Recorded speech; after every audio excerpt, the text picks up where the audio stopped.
Minister Josephine Teo.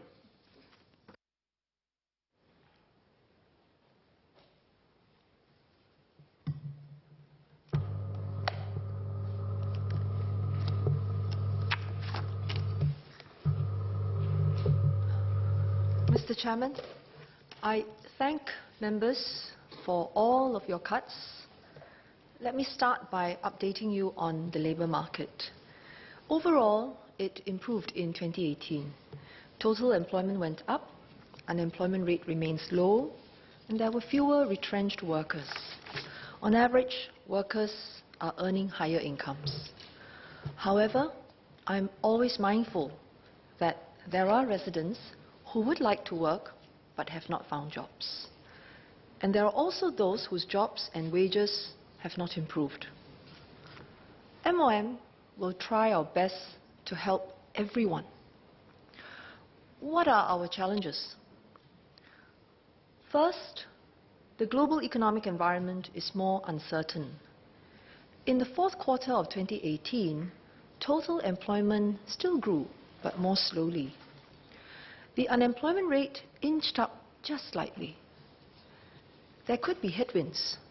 As a result, MTI has moderated our growth forecast. Second, we now have more seniors. The employment rate for seniors has steadily risen over the years. Unemployment rate among seniors is also quite low, actually lower than average. Still, not all seniors who want to have jobs.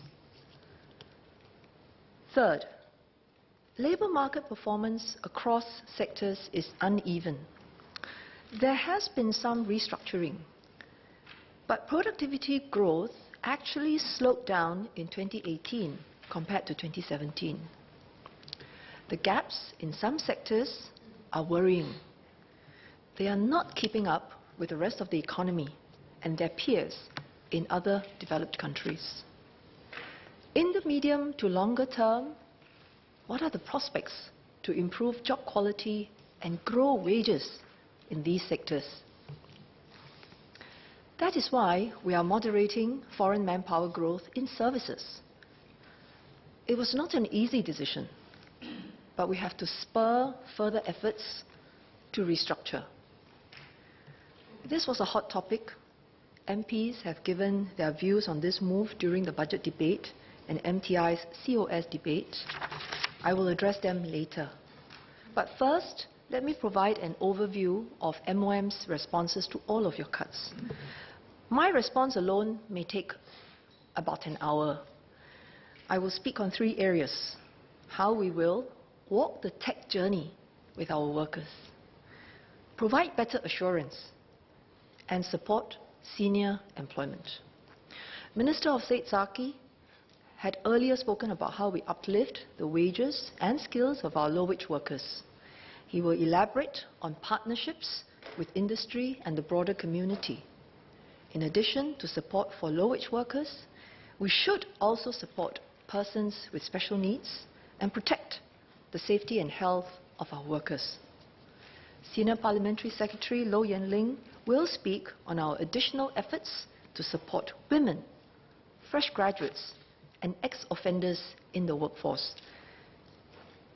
Let me start by sharing how we will walk the tech journey with our workers. By now, all of us expect technology to have far-reaching impact on industries and the future of work. In essence, our concerns are twofold: whether there will be enough jobs, which is a question of quantity, and whether the new and transformed jobs will be good jobs, which is a question of quality. On the quantity of jobs, fundamentally, Singapore is labour constrained. Technology is an overall plus for Singapore as it helps us to sustain more economic activities with fewer people. Bear in mind that our local workforce today is not large enough to support all our manpower needs. Technology may make us more manpower lean and need fewer people. But for the foreseeable future, it is unlikely to eradicate our manpower shortfalls. In fact, technology also creates new jobs that are potentially of better quality, which we should welcome. Take Aryani Suhardi, for example, whom I met recently. For 13 years, Aryani worked as an email correspondence consultant at Prudential's call center, handling queries from financial consultants. When Prudential started developing a mobile app chatbot for financial consultants, a new role was created. Someone needed to train the chatbot to intelligently handle queries. Aryani's years of experience handling financial consultants' queries made her an ideal candidate for the new role of chatbot trainer. I never heard of such a job before. Chatbot trainer. Seizing the opportunity, she learned from a data scientist how to train the chatbot. She has been performing well as a chatbot trainer ever since, got promoted, and even started training others to do the same. So when I met her, I was given a demo, and I was impressed. The chatbot that Aryani had trained, even understands Singlish. The chatbot technology has been a plus for other Prudential call center staff as well. Call volumes at Prudential support centers have fallen by about 40%. As a result, customer service executives could get redeployed to new areas of growth. Those who remained no longer needed to answer routine questions. They told me it used to drive them nuts. So now they don't have to answer the same questions over and over again. The machine can do that for them. And they could now spend more time helping callers with complex queries. Now, this development is not at all unique to call centers and certainly not Prudential. Across many other industries, whether in manufacturing, in healthcare, we will hear similar feedback from businesses and their employees that new jobs are being created and existing jobs are being improved with the use of technology. Our goal in Singapore must be to enable all businesses to take full advantage of technology to create new jobs and improve job quality. Just as importantly, we must walk the tech journey with our workers, help them adapt and take up new opportunities. This is not the attitude everywhere in the world.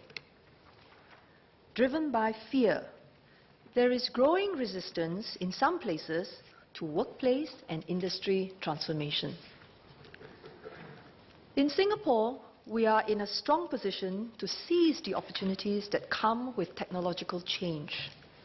There are two main reasons for this. First, our strong fundamentals give us some leeway to shape the change. Second, we have strong tripartism at work. Instead of fanning the fear, our labour movement is ready to embrace the change with Worker 4.0. All Labour MPs, led by SecGen Ng Chee Meng, are fully on board. Every one of you spoke about it during the budget debate. I'm deeply mindful that this is not a given. To keep faith with our workers, we must do everything we can to walk the tech journey with them. Ministry of Manpower is not alone in doing this. Other ministries and sector agencies have in fact put jobs and skills at the front and center of their work plans. This phrase, putting jobs and skills at the front and center of our work plans, this is no longer so uncommon. You go and listen to all the sector agencies' work plans. Their CEOs and MDs use this phrase.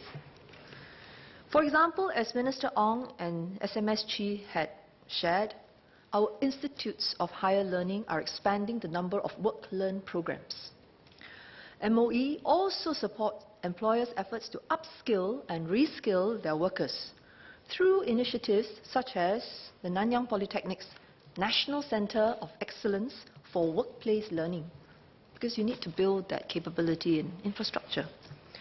For MCI, Minister Iswaran spoke about efforts to maintain the skill relevancy of ICT professionals, as well as convert non-ICT professionals to take on entry-level ICT jobs through Tech Skills Accelerator, TESA.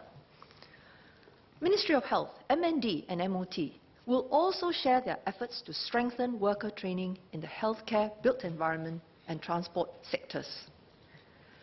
In every one of the 23 industry transformation maps, sector agencies are taking the lead in driving initiatives to meet the jobs and skills needs of the sector. We've got to take a sectoral approach, not one size fits all, because it really depends on the unique circumstances and what the profile of their workers are. But even then, realistically, not all workers will be like Aryani, who is redeployed and upgraded as her employer adopts new technology. Some workers may find themselves having to move to new jobs. This may be in another company or even another industry. The government cares deeply that such workers get help. They deserve our utmost support. We will do so through the Adapt and Grow initiative. Time and again, we see such workers adapt to unexpected situations with remarkable courage and resilience. They pick themselves up, often with the help of their families, and sometimes with the help of our career coaches, as well as the unions. And when they overcome their challenges, they manage to continue growing. I have met many of them and salute every single one of them, because their efforts were truly extraordinary. That is why my colleagues and I at MOM, WSG, are determined that they will not walk this journey alone. Mr. Lim Biao Chuan and Ms. Jessica Tan asked how the Adapt and Grow initiative has helped. Last year, we helped over 30,000 job seekers secure jobs, about 20% more than 2017. This includes placements from Adapt and Grow programs, as well as career matching services by WSG and NTUC's E2I. In particular, we work closely with sector agencies to help place local PMETs in sectors with good potential for PMET jobs, namely Infocom and Media, manufacturing and professional services, finance and insurance, wholesale trade and healthcare. Since August last year, we have also added built environment as the sixth growth sector. After all, we are not done building Singapore. So the built environment also offers good opportunities. To better support retrenched workers, we set up a task force for responsible retrenchment and employment facilitation led by WSG. Companies are required by law to notify the task force about upcoming retrenchments. The task force then steps in to provide employment assistance to affected workers. We sometimes hear questions about whether our help has reached the right people. For example, are we really able to help PMETs? Well, among the 30,000 job seekers placed, more than half are PMETs, similar to their share of our workforce. What about workers who are less qualified or older? Well, more than 9,000 job seekers successfully placed last year had secondary level qualifications or below. For those aged 50 and above, there were close to 9,000 job seekers placed, a more than 20% increase compared to 2017. What about those unemployed for a long time? Over 60% of job seekers placed were unemployed. Among them, close to half had been unemployed for more than 6 months. We will not forget those who have yet to find a job. it is not for want of trying. For some job seekers, the gap with what the employers want may still be quite wide, such as for experienced PMETs. This is why we are ramping up professional conversion programs. There are now more than 100 PCPs in over 30 sectors. In 2018, close to 5,000 people were reskilled and employed through PCPs, an increase of over 30% compared to the year before, 2017. Most of the PCP participants do well, and that includes those on place and train as well as attach and train. About 9 in 10 of the PCP participants remained in employment 12 to 18 months after being placed. About 2/3 were recognized for their newly acquired skills and received higher wages than before, 2/3. We are also not waiting for workers to become unemployed or retrenched. We started moving upstream to identify progressive employers prepared to reskill their workers and put them in new jobs instead of letting them go. Last year, about 1,300 workers benefited from such redeployment efforts. I have previously highlighted the bank's efforts to reskill and redeploy over 1,000 cashiers and tellers. Another progressive employer is Singtel. They have many desktop support staff and foresaw the arrival of chatbots. So they worked with WSG to gradually reskill 14 staff to take on new roles in network and systems engineering. This includes sending staff with no prior technical experience to get certified for their new roles. As Singtel embarks on digitalization across more business functions, it is working closely with WSG to reskill at least 70% more employees to higher value-added roles, such as robotic process automation specialists and digital sales and marketing, all job titles that up to 5 years ago we probably would not have heard of. Whether each PCP is for 1,000 or just a few workers, they all add up. And as NTUC might put it, every redeployed worker matters. This is why we are troubled when we don't get the same sense of urgency in some companies. Troubles us a great deal. Sometimes the management themselves have not figured out future directions for the business, and so they can't tell the workers how to align. At other times, the entire industry is not moving quickly enough. But WSG will keep trying to engage the companies and be quick to act when they are ready. Members may also come across feedback that some PCPs are oversubscribed while others could not get going. What is WSG's observation? There are two. Sometimes the work is not sufficiently attractive to our local job seekers. The solution is to work with employers to improve job quality through job redesign and salary review.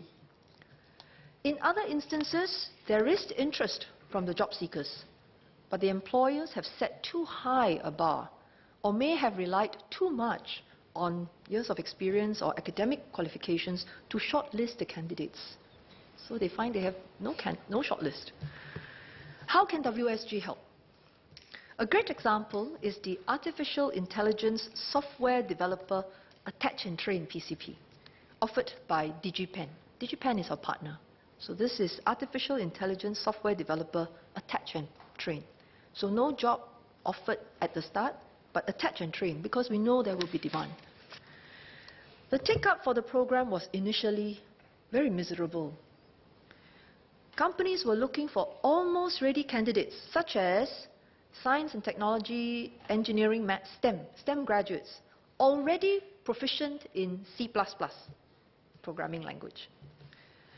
These hiring requirements immediately excluded mature job seekers who were committed to reskill but had non-technical backgrounds.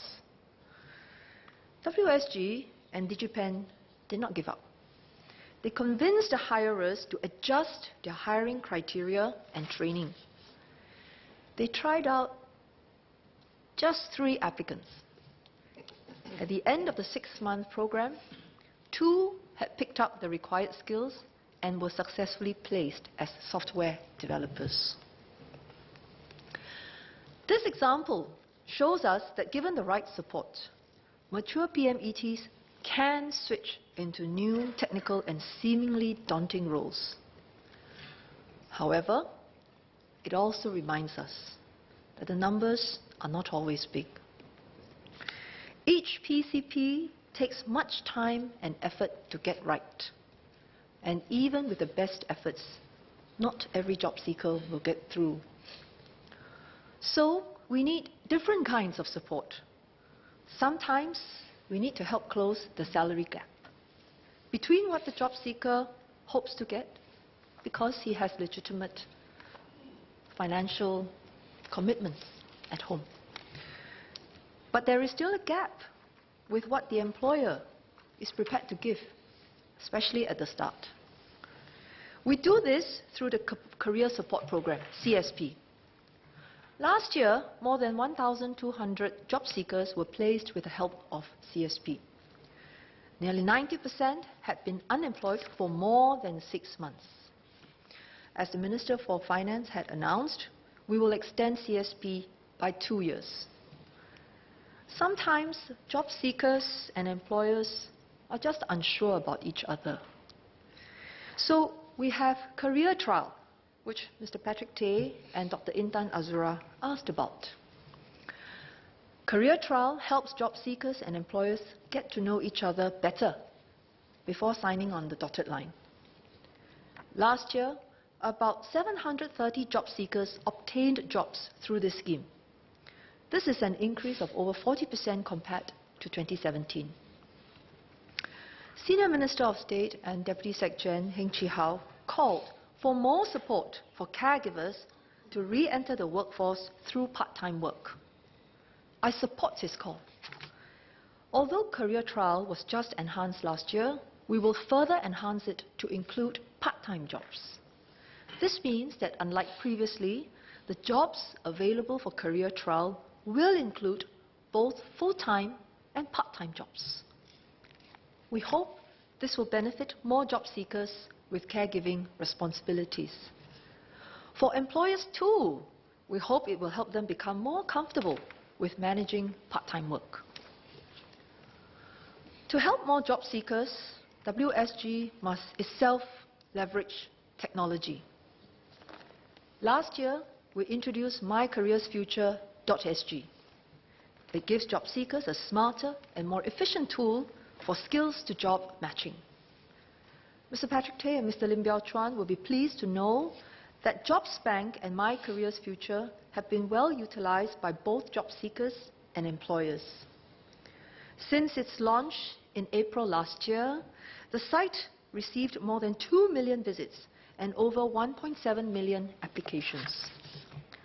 More than 20,000 employers placed job postings on the JobsBank last year, and that is why when Mr. Lim went to search, he said 20,000 jobs on offer, 24,000 plus, I think. Yeah.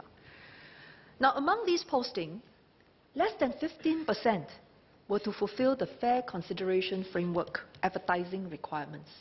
In other words, the vast majority of job postings are because the employers find it a useful channel. I would think so, because why would employers waste time doing something that doesn't bear fruit? So we hope the portal becomes more attractive to employers later this year as we roll out new features. For example, employers will be able to shortlist candidates based on skills-to-job matching. This will also help the job seekers who may not have the right experience but have relevant skills to offer. Overall, while we are encouraged by the good progress of Adapt and Grow, we still have concerns about those we have not been able to help. There are 3 areas to work on. First, the Adapt and Grow initiative is relatively new, and people may not be aware of the help available. So WSG and E2I together operate 5 service centers for career matching. Last year, WSG decided to bring these services to the heartland. Don't wait for Muhammad to come to the mountain, right? Yeah, take the mountain to Muhammad. They call this program Careers Connect on the Go. Careers Connect on the Go. A mobile truck that brings career matching services to different places. It helped to reach about 3,100 job seekers from Jurong West to Tampines. We will do more to strengthen outreach. The second area, Nee Soon South coming.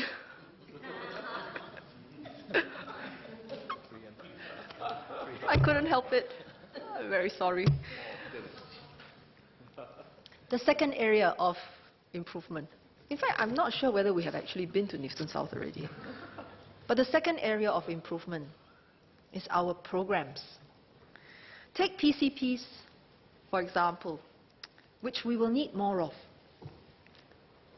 We will continue to launch new PCPs, but we will also revamp existing ones to be more effective. Finally, for every successful job seeker, there is probably another who is still searching.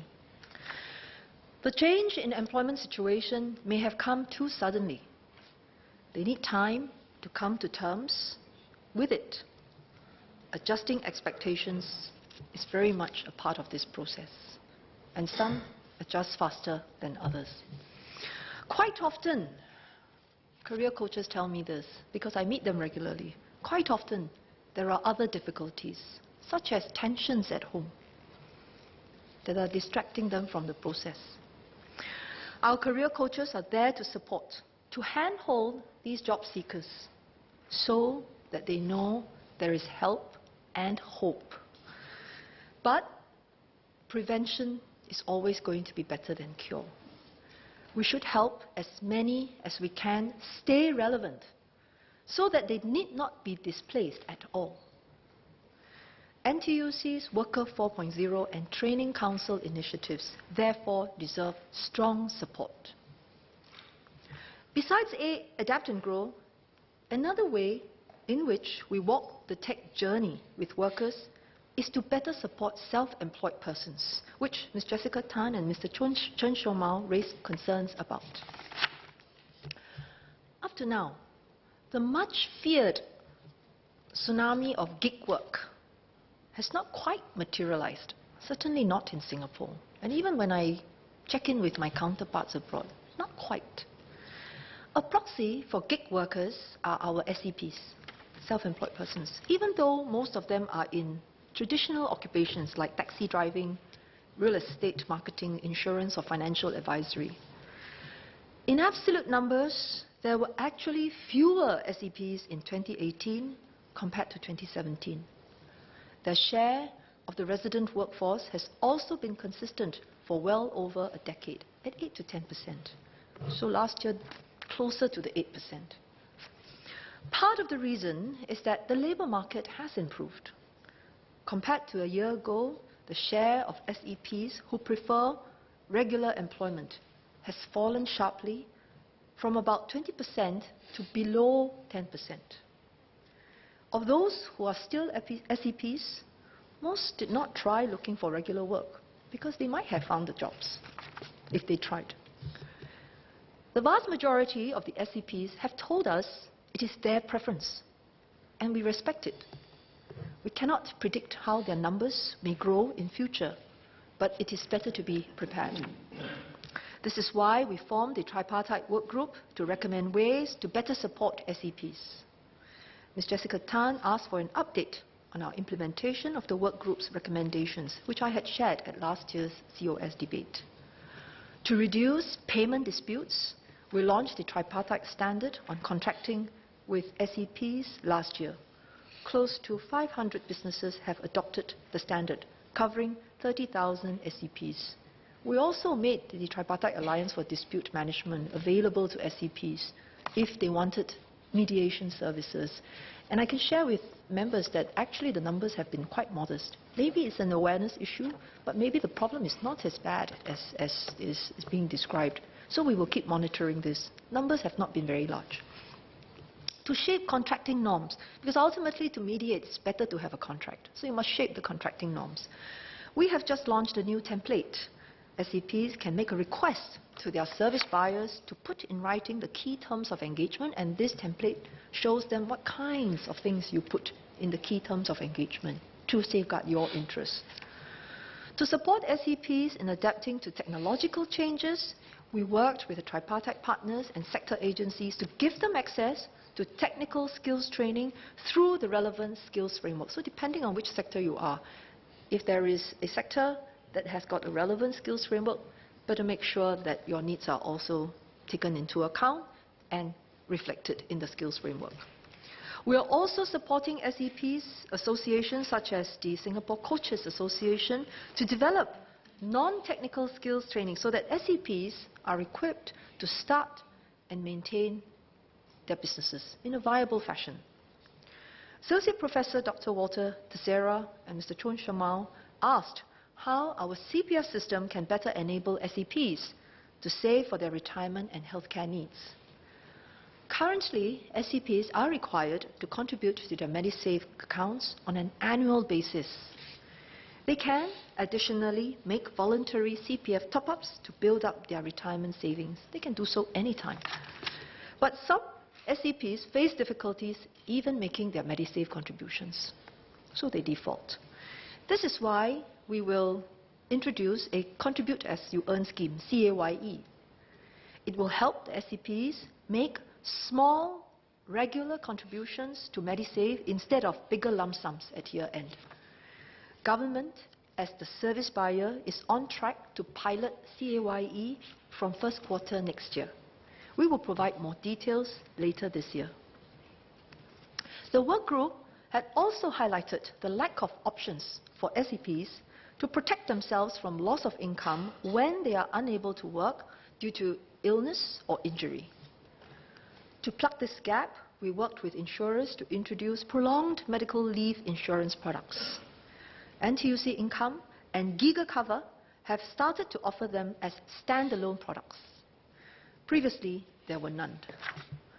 We also raised awareness among taxi and platform operators to address this concern.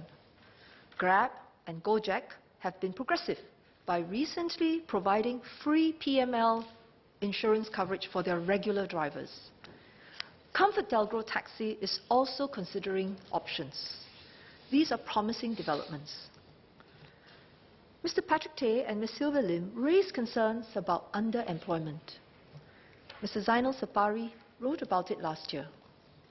Indeed, this is an area we should keep watch over. Internationally, the only form of underemployment which has a recognized statistical definition is time-related, defined as part-time workers who are willing and able to engage in additional hours. In Singapore, the resident time-related underemployment has been declining over the past decade. At 3.3% today, it is lower than in many other developed countries. MOM is interested in tracking other forms of underemployment, such as skills-related underemployment. But today, there are no internationally recognized ways of doing so. We are therefore working closely with the International Labour Organization to develop suitable methodologies. One possibility is to use wage or qualification-based indicators, such as employed in the Ong Ting Chong Labour Leadership Institute study that Ms. Lim cited. However, we must be cautious about interpreting the study's findings. It was based on a relatively small sample of 1,600, with only 70 respondents identified as underemployed. In fact, generally, interpreting wage or qualifications-based indicators is not straightforward. Some graduates may receive lower allowances while training for high-earning jobs, such as lawyers on training contracts. Others may have chosen to forego a higher salary in order to invest their time and energy in their family's businesses or their passions. Senior Paulsec Low Yan Ling will speak about our efforts to provide support for graduating students so that they can be meaningfully employed. Ultimately, the best way to reduce the risk of underemployment is to keep the labour market tight. When the labour market is soft, most people will consider it better to have some job rather than no job. They may also become SEPs, but involuntarily. Therefore, every time we tweak labour market policies, we must always remember not to go overboard. We should avoid weakening the labour market inadvertently.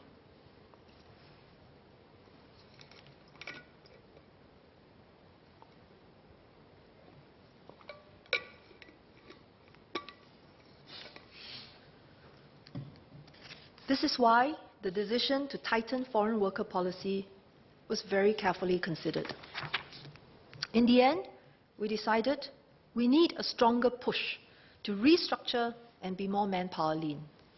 This will sustain business growth for our companies for the longer term and help to improve quality for our workers, job quality for our workers over time. In the longer term, with these measures, it will make our labour market more resilient. Many MPs spoke on this. The notable exception was members from the Workers' Party. I wonder why, given how important this is for workers. And I'm really interested to know, do you support it? Now, in adjusting foreign worker policy, we tried to avoid sweeping changes. First, it is in the services sector where most restructuring is needed. Second, beyond moves already set in motion, we are not making further changes to quotas in other sectors and levies this year. As Singapore Business Federation CEO Mr. Ho Meng Kit pointed out, while there is pain, it is mostly felt by businesses already at the quota ceiling. Businesses that have found ways to rely less on foreign workers are not affected. Compared to previous rounds of tightening, we are also giving employers more time to adjust, with the changes spread out over 2 small steps and up to 2021. Engineer Dr. Lee Bee-Wah asked if MOM can allow an employer to retain an existing foreign worker if it exceeds the new quotas. I understand why employers might want to do so. In fact, employers will be able to retain an existing S-Pass or work permit holder until the current pass expires. At the point of work pass renewal, we will have to be fair to all employers and require them to meet the new quotas. If this were not so, employers can avoid being impacted by stocking up to the current quota. Now, if an employer really wishes to retain a specific foreign worker instead of another whose work pass expires later, he should terminate the latter's work pass to free up the quota so he can renew the former's work pass in good time. MPs have expressed concerns that some services subsectors will not be able to cope and are reliant on foreign manpower because locals are unwilling to join them. There's no question in my mind we will continue to need foreign manpower in services. But over-reliance carries risks and is not sustainable. As their home countries develop, will all foreign workers today always be willing to take up these jobs in Singapore? More critically, should we, as a society, accept that many jobs in services are unattractive to locals? Should we, as a society, accept that? So many jobs. Every one of them not acceptable to locals. What does it say? Should we not invest effort to uplift some of these jobs to be more appealing to locals? I'm glad some MPs believe we should. Some firms are already leading the way. They have re-examined where routine work can be reduced. For example, stock taking in retail businesses. Nowadays, RFID, quick scan, stock is taken. They may also reduce headcounts in back-end functions, but keep people deployed in front-end roles so as to maintain good customer service. As they need fewer staff, they may be able to pay each worker more. On the government's part, we will continue to support firms in their transformation journey. For example, through the Lean Enterprise Development Scheme, LED. This includes the Enhanced and Extended Enterprise Development Grant and Productivity Solutions Grant that Minister Chan Chun Sing talked about in his COS speech. Since 2015, we have helped more than 14,000 companies of all sizes and across sectors. If a firm commits to a transformation project that will make it more manpower lean, but needs extra workers in the transition period, we are prepared to help. We will also support firms in their efforts to build up their local pipeline through our Adapt and Grow initiative that I spoke about earlier. From time to time, we hear about employers hiring locals just to meet the quotas. The local workers are not asked to do very much. I hope most people will agree with me. It is up to the worker to decide if they wish to take up such jobs. Some may feel it is acceptable because we do not know their circumstances. They may not feel that they are up to other kinds of work. But for the purposes of meeting the quotas, MOM applies a simple test, and that is whether the job pays above a certain level. We call this the local qualifying salary. As the wages of locals rise, the local qualifying salary must also be regularly adjusted. Given wage trends, the local qualifying salary will be raised from $1,200 currently to $1,300 in July 2019. As in the past, when the local qualifying salary was raised by a similar amount, the cost impact is expected to be small. As announced at last year's COS, the minimum qualifying salary for S-Pass holders will also be increased to $2,400 from 1st January 2020. Some members have concerns whether our businesses can still compete globally. This is why, even as we update our foreign workforce rules, we must remain open. There will always be expertise or specialist skills that are in demand globally but in short supply in Singapore. Our policies must enable Singapore-based companies to assemble the best international teams to compete on the world stage and create more quality jobs for our people while we build the local pipeline. This is why we piloted the Capabilities Transfer Program, which Mr. Patrick Tay asked about. It aims to help firms quickly develop and transfer new capabilities in growth areas to our local workforce. More than 100 companies are expected to benefit from CTP-supported projects. These include industry-level and company-specific projects in areas such as precision engineering, logistics, lift maintenance, waste management, and air transport. An example is Royal Insignia. This is a traditional family-run business that creates medals and decorations for royal families. While their business was doing well, their customer base was small, not surprisingly, none in Singapore. Royal Insignia hoped to break into the luxury consumer market by producing new ornaments that required advanced enameling techniques. Enameling is the art of applying the powdered glass to metal surfaces.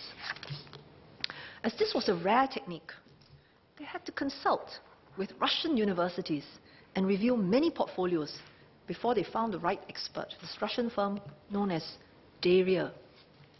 Over the course of 3 months last year, Daria trained 15 of Royal Insignia's local employees in advanced enameling techniques, such as the creation of 3D forms and color gradients. As a result, the company's product range has expanded, and it is now more competitive. As we keep our doors open, we must also find ways to raise quality. Members will recall that qualifying salaries for employment passes were raised in 2017. As a result, numbers have come down because of exits at the lower end. The effects of these changes will continue to be felt in 2019. We are not planning more moves for now, but will review the need to regularly. In the meantime, we continue to be very serious about the fair consideration framework. It is to ensure local PMETs are given fair treatment in terms of hiring. From July last year, we expanded the FCF requirement. More firms must advertise more jobs to locals before MOM will accept the employment pass application. Mr. Patrick Tim, Mr. Lim Biao Chuan, and Mr. Pritam Singh asked for an update on the FCF watch list. There are currently 350 employers from across all sectors and firm sizes on the watch list. The top 5 sectors are administrative and support services, education, infocom, professional services, and wholesale trade. We identified these firms as their workforce profile suggested nationality bias. The Tripartite Alliance for Fair and Progressive Employment Practices, or TAFEP, also investigates feedback from the public about possible discrimination against Singaporeans. For employers found wanting, their employment pass applications are closely scrutinized. Since 2016, a total of 2,300 EP applications have been rejected or withheld by MOM or withdrawn by the employers, 2,300. While we take a firm stance against these companies, TAFEP also works with them to improve their HR practices and support local hiring. These efforts have helped. So far, 260 firms have improved their HR practices and exited the FCF watch list. In addition, firms on the watch list have hired more than 3,800 Singaporean PMETs to date, 3,800. One such firm operates in the architecture and engineering field. When it was placed on the FCF watch list in June 2017, the firm was not interested to work with TAFEP. So repeated attempts to engage the company failed. Well, what could we do? We curtailed its work pass privileges. This got their attention. The HR manager sent in multiple appeals to her MP to be taken off the watch list. In fact, called at the MP's Meet the People session, which every one of us do. It claimed, the company claimed that the employment passes were critical because they were needed for a public project. So MOM looked into the case.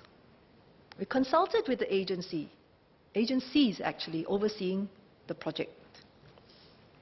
The company had barely tried to improve local hiring when it could have. You look at the kind of jobs that they are hiring for, and you ask, well, are there Singaporeans who can do these jobs? Let's look at our jobs bank. Let's look at our applicants. Yes, there are. Therefore, we had to reject their EP applications and also the MP's appeal. In the end, the firm realized that there was no shortcut. It reached out to WSG on its training programs and made plans to take on interns from local polytechnics and universities. As a result of its efforts, it hired an additional 14 locals over a period of 1.5 years. I know such actions by TAFEP are not popular, but I hope MPs will back us up, even if these companies appeal to you. I can assure you that TAFEP is not vindictive.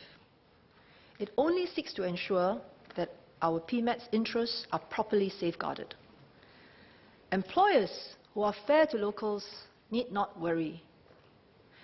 But if they are not, please understand why we don't accept it. Members can also be assured that we deal firmly with employers who try to be funny. For example, we keep a lookout for employers on the watch list who use related entities to apply for EPs to bypass our controls. For such cases, we can and have curtailed the work pass privileges of all the related entities.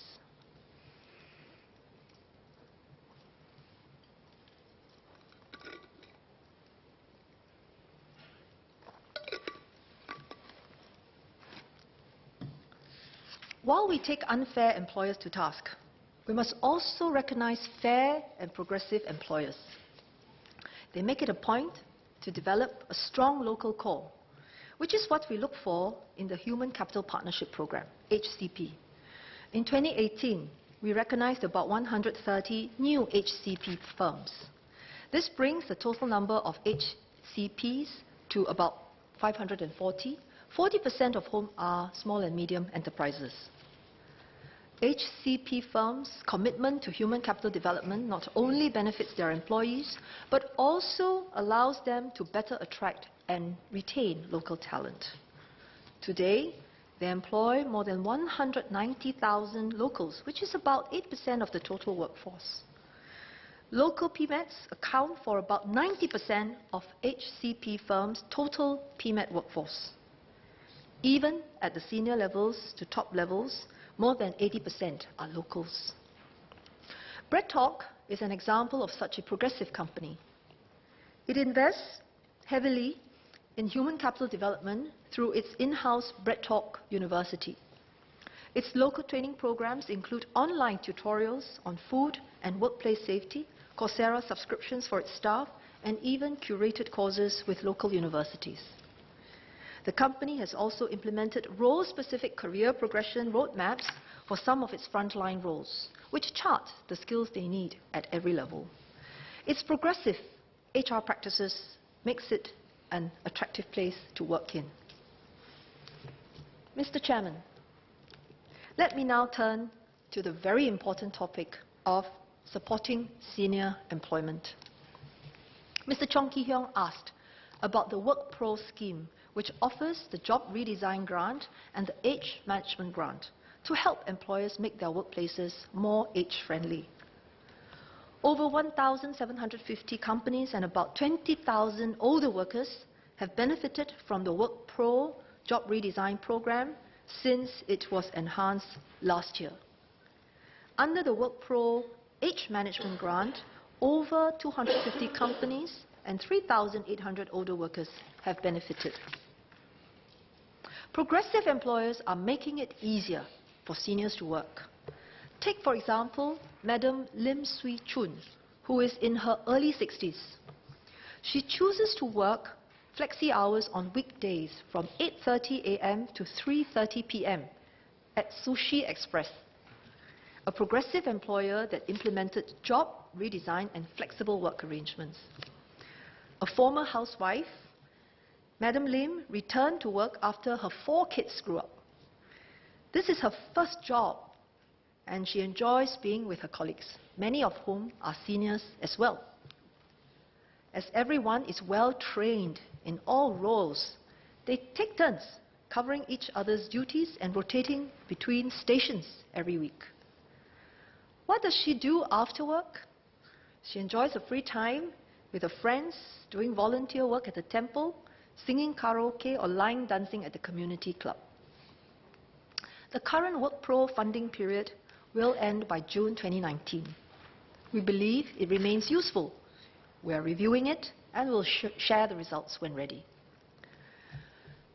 Beyond WorkPro, there is scope to review policy.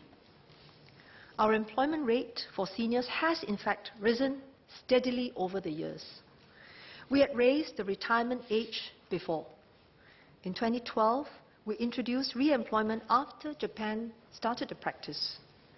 On reaching the current retirement age of 62, a worker must be offered annual re-employment by his employer up to 67, even though the job and salary may change. In practice, well over 90% of workers eligible for re-employment and who also wish to continue working are offered re-employment every year. Well over 90%. These policy changes over the years to retirement age and re-employment age have helped our seniors work longer. They have also helped our businesses tap a wider workforce. Compared to OECD countries, we now rank third for our employment rate for persons aged 65 and above. Some people, and even Associate Professor Daniel Goh, have called for the removal of the retirement age. But Labour MPs have not done so. Why is there a difference? When a company removes the retirement age from its HR policy manual, it is good news for its workers. It means the company gives a commitment. It will not retire any employee at any age, for as long as the employee wishes to continue working. That's what it is, at the company level. But if the retirement age is removed from the law, it is bad news. It means the employers no longer have any obligation to keep their workers up to any age. In other words, any employer can retire any worker at any age. Labour MPs have studied the law and understand this crucial difference. The statutory minimum retirement age of 62 is actually protection for the workers. Until 62, employers are not allowed to retire or, in other words, dismiss a worker on account of his age. This is why NTUC calls for the retirement age to be raised, not removed. This will give workers protection up to an older age. Besides considering the wishes of workers, we should also understand what employers want. One reason Singapore has been able to keep employment high and unemployment low is labour market flexibility.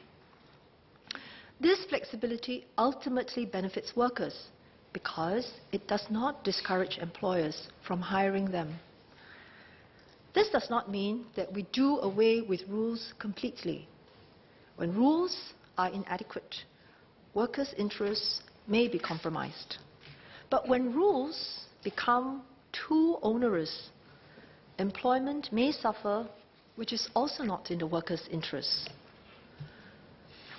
The Singapore way is therefore always to strike a balance, to be pro-worker and pro-business in all that we do.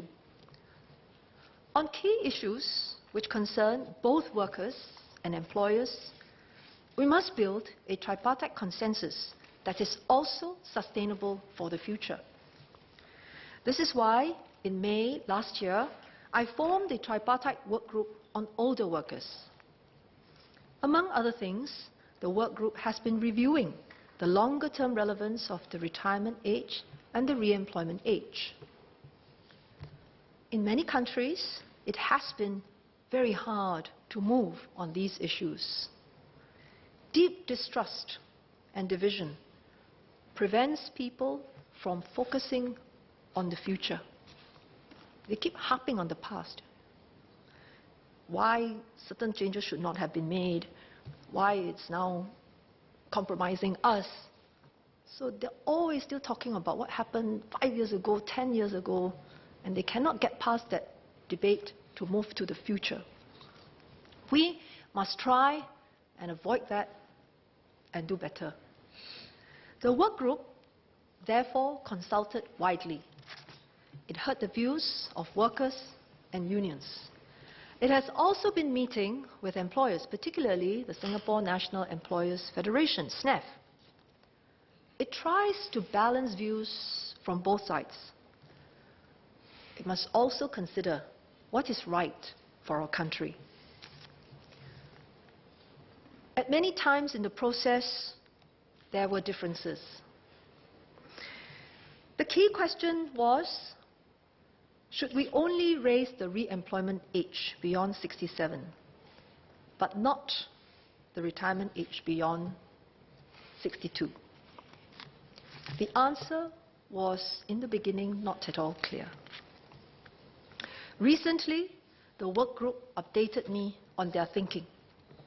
They provided the same update to NTUC SecGen, Brother Ng Chee Meng, and SNEF President, Brother Dr. Robert Yap. All three of us are advisors to the work group. The work group needs a few more months before putting up their detailed recommendations. But we have a clear tripartite consensus.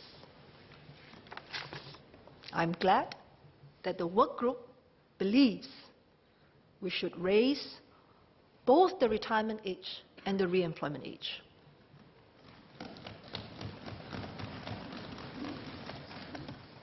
Both the retirement age and the re-employment age. I agree with the work group, and I will try my best to make it happen. Let me now share their three-point agreement, which explains why. First, the retirement age remains relevant and should go up beyond 62. This is because our people enjoy more years of good health and remain productive at work well into their 60s. A higher retirement age will motivate both workers and employers to invest in skills upgrading and job redesign for their older workers. Second, the re-employment age remains useful and should also go up beyond 67. Although most workers who are eligible get re-employed in the same job and at the same pay, the flexibility to reset jobs and terms help employers cope with business uncertainties. Employers are more willing to employ older workers because of it. Third, the increases in retirement age and re-employment age should be implemented in small steps over time. This is because employers will need to make considerable adjustments. They must plan ahead and step up efforts to make workplaces more age-friendly. The work group cautions that even as retirement age and re-employment age are raised over time, it is critical to ensure flexibility of employment arrangements. Our economy is diverse, both in terms of business models and operational needs. Workers, too, have different preferences and health conditions. We must therefore avoid being overly prescriptive when setting new rules. I'm heartened by the progress made by the work group. I also agree that we should carefully consider the timing and pacing of these moves. In fact, countries looking to raise their retirement ages typically make their intentions known 5 to 10 years in advance, and each move is relatively modest. For example, Denmark's retirement age is set to go up from 65 to 68 by 2030, over 11 years. For Singapore, we started talking about re-employment in 2007, before it became law in 2012, 5 years. In the next phase of its work, the work group will build a tripartite consensus on how far and how fast the re-employment age and retirement age should be raised. The CPF contribution rates for older workers will also be a topic of their consideration. They will balance the need to help improve retirement adequacy and sustain employability for our older workers. However, one thing is clear. Even when the retirement age or re-employment age are raised, the CPF payout eligibility age of 65 will remain unchanged at 65. CPF members will be able to withdraw their payouts anytime from age 65. Ms. Wumi Ha, Mr. Peng Ing Huat, and Ms. Sylvia Lim have asked about financial security, flexibility in use of CPF savings and CPF top-ups. Retirement adequacy is improving for both older and younger Singaporeans. In 2018, more than 6 in 10 active CPF members turning 55 have at least the basic retirement sum. This proportion will grow with each successive cohort. In 2018, over 96,000 members received about $2 billion in top-ups to their CPF accounts. We are also stepping up outreach. Since the start of this year, all members turning 65 can get a personalized one-on-one CPF retirement planning service at our service centers. One-on-one, personalized, with an infographic that tells you what you have and what you can do with it, not what other people have, what you have. So, Ms. Fu, your residents, we hope, will take advantage of this service and be more like Madam Tan, who only got to know what she could do with your help. And we want to replicate what you have been able to do for Madam Tan to everyone who wants it. We will address the issue of retirement adequacy more holistically when we discuss the work group's recommendations on CPF contributions for older workers. To sum up, I'm very pleased that we have developed a tripartite consensus to raise the retirement age and the re-employment age. I hope members realize what a significant milestone this is. The next phase of working out the details is equally important. I look forward to receiving the work group's final recommendations later this year. Mr. Chairman, please allow me to conclude in Mandarin. Okay, I hope you leave some time for your other members to speak. Yes, definitely.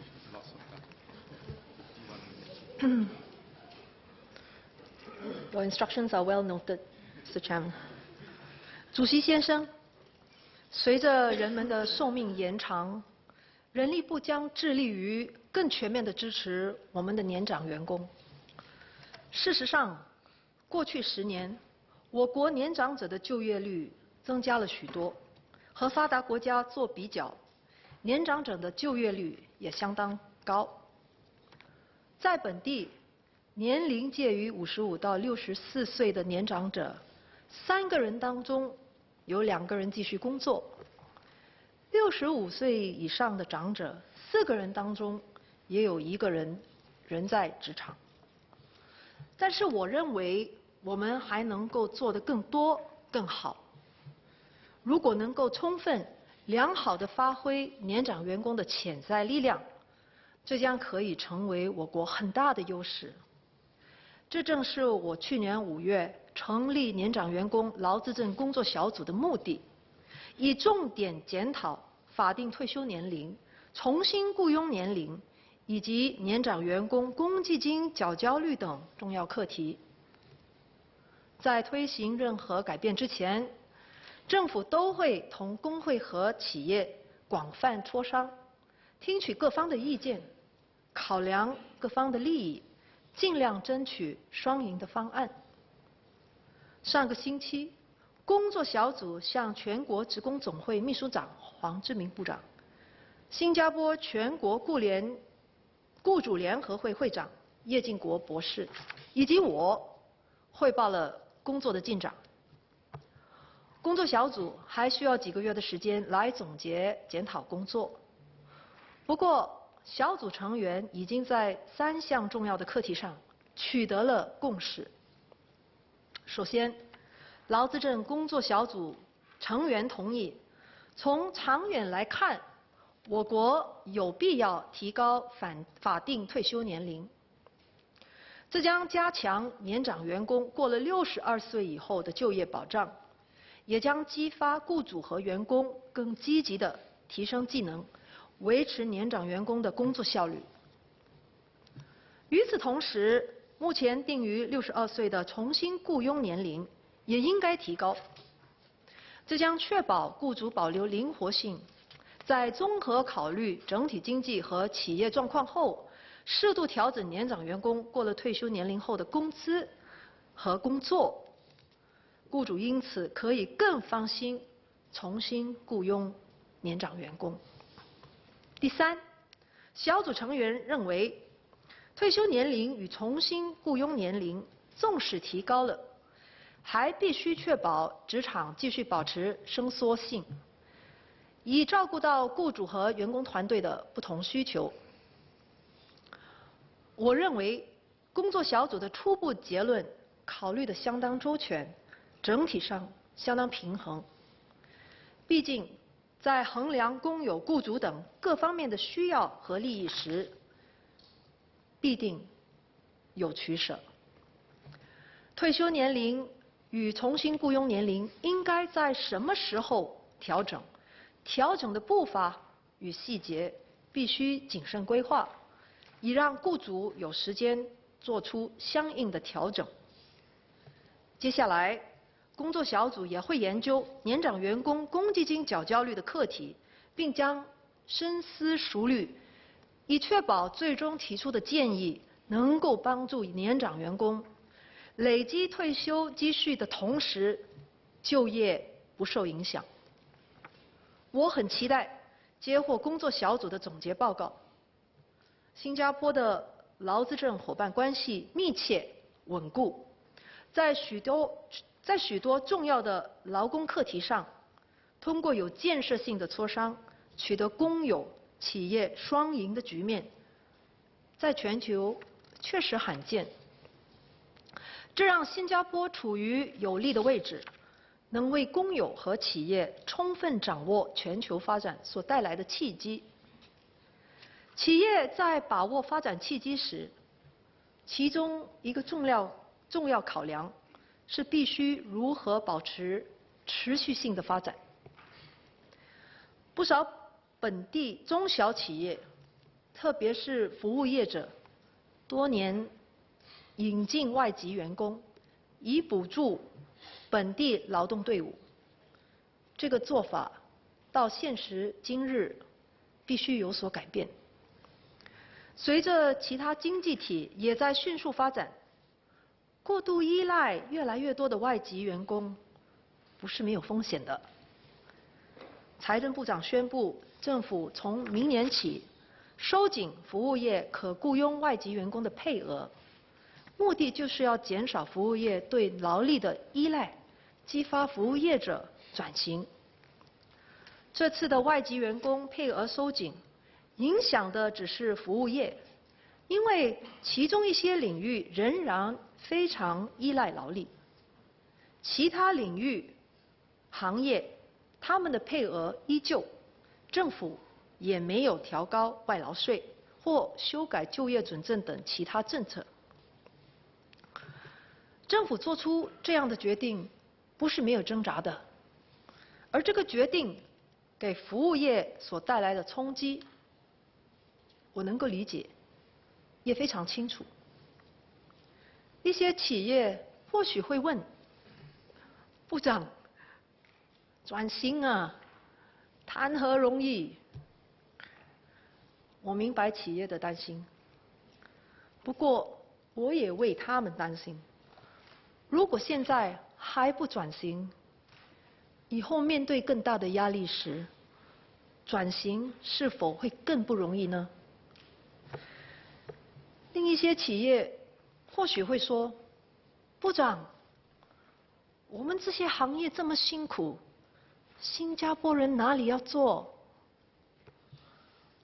凭良心说，国家发展了，社会进步了，人民的期望提高，是最自然不过的。